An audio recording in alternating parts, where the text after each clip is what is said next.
Um, thank you. Thank you very much for giving me the opportunity to participate in this way. Let me start with my usual disclaimer. Everything, all of the remarks that I'm about to give are my own personal views and in no way reflect my employer, the Library of Congress. There, got that out of the way. So I was asked to talk about American Kurdology, American Kurdologists. And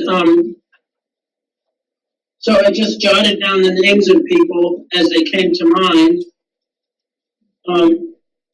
And on the list you have almost everybody. But I did realize one person who I left out is Michael Rubin, who wrote a book which came out in 2016 called Kurdistan Rising, Considerations for Kurds, Their Neighbors, and the Region. This is a book which I'm embarrassed to admit the Library of Congress does not own yet. I've already sent a request for us to get it. I'm happy to say that just about everything else I did find in the Library of Congress catalog. So for me, when I think of Kurdish studies and Kurdologists, the first thing that comes to mind is language. So the first people who I thought of were the linguists. And one of the reasons I wanted you to have the piece of paper in front of you was so that instead of my writing down their names, you can actually just refer to them on the list. So,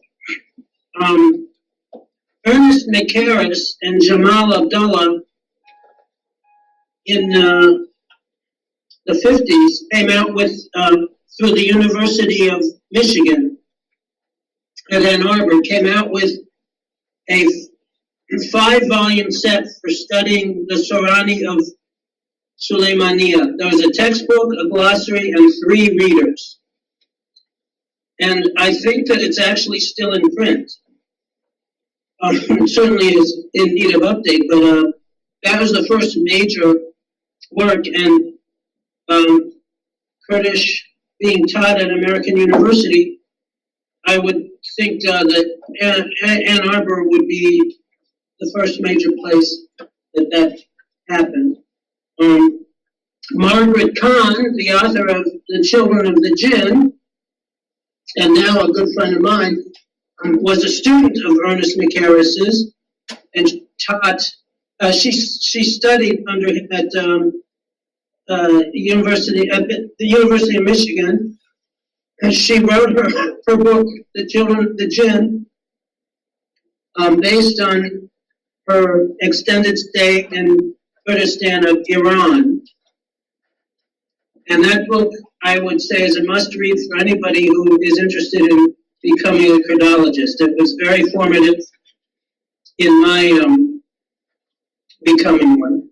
And I also have listed her dissertation, which is about the phonology of the Kurdish dialects that she was dealing with in the area around Urmia, Lake Urmia in Iran, Kurdistan, Roshalat, whatever you want to call it.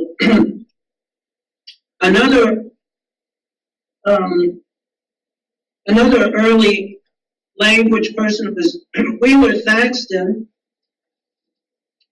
at Harvard. He came out with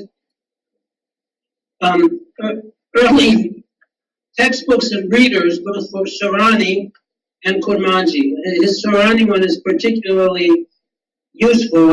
I have gone through it with students in the past, and will so again. Let's see. For Zaza,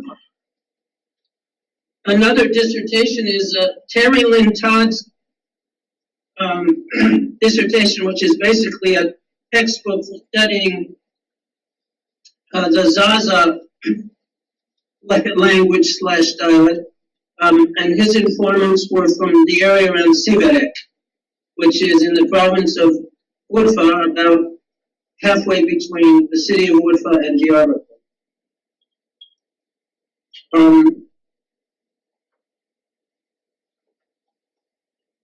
While we're still in the field of language, there's been a fair amount written about the Neo-Aramaic dialects spoken by the Jews and Christians of Kurdistan.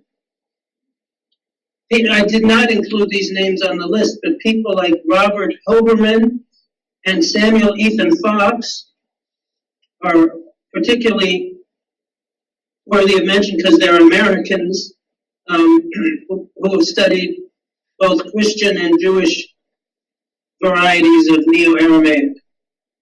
If you don't know, I would consider it important to know that the Jews and Christians of Kurdistan basically speak Neo-Aramaic. Well, speak and spoke. I mean, both communities are endangered. There are no Jews left in Kurdistan to speak of. Between 1948 and 1952, en masse, they emigrated to Israel, and there still are Jewish communities, Jewish neighborhoods there, Kurdish Jewish neighborhoods, but they have not passed the language on to the younger generation, so that language is definitely endangered. And the Assyrians, Chaldeans, and the Jacobite Christians of the area of the Turabdin in Mark province all speak Neo-Aramaic dialects.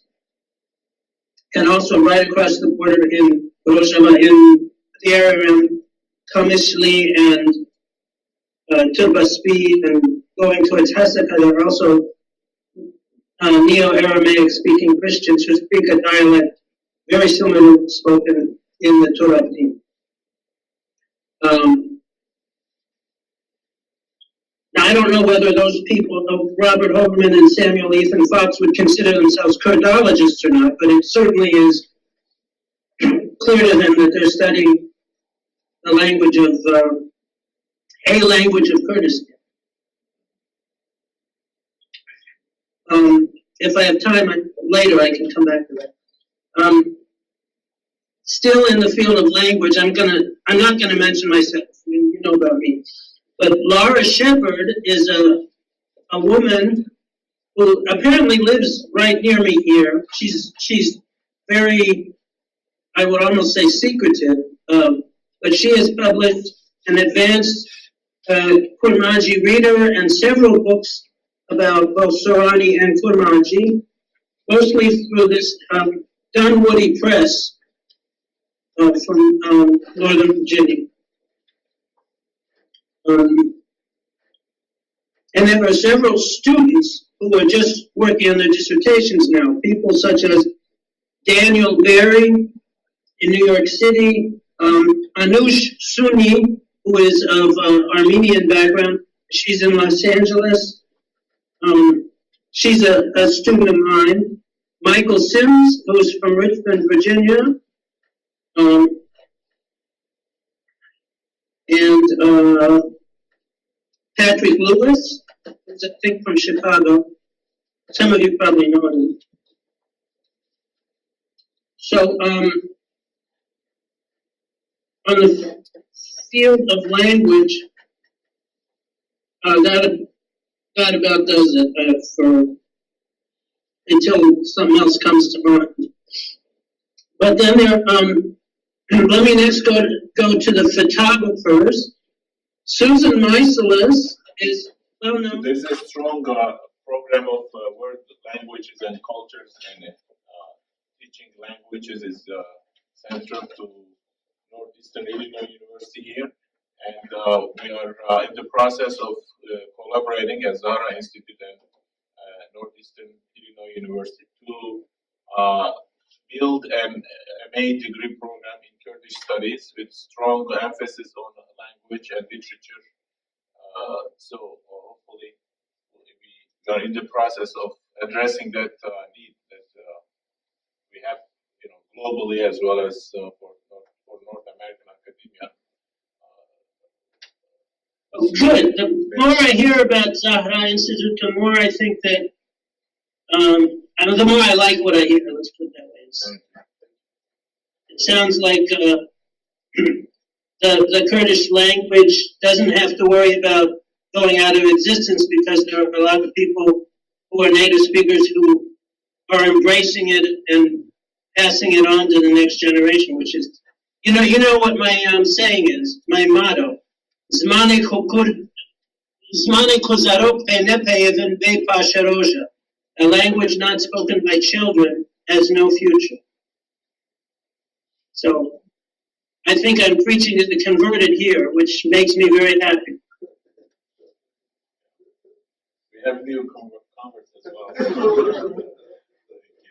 You know, earlier today there was a presentation by Ibrahim Bor, he's professor of philosophy and Kurdish culture at Mardin Artuklu University. And so we had a conversation about how Mardin Artuklu was a place for Kurdish studies. There was a blossoming of Kurdish studies, and then for political reasons and so on. Now everything Kurdish is being extinguished all over Turkey. And so it's very important to create institutional space for the study of Kurds. And hopefully that's the nature of our endeavor and aspiration. And we truly appreciate your work and scholars like you, pioneer individuals. I personally know Martin Van Brunessen. Yeah, sure. Yeah. So hopefully, your work is gonna be canonized in the future as early works in the development of Kurdish studies. And so I want to take this opportunity to say thank you for your work and your labor. Thank you, and keep in touch. Yep. Thank you for this presentation. Sure. La haya measure hevel to heaven. Inshallah. Okay. Bye-bye.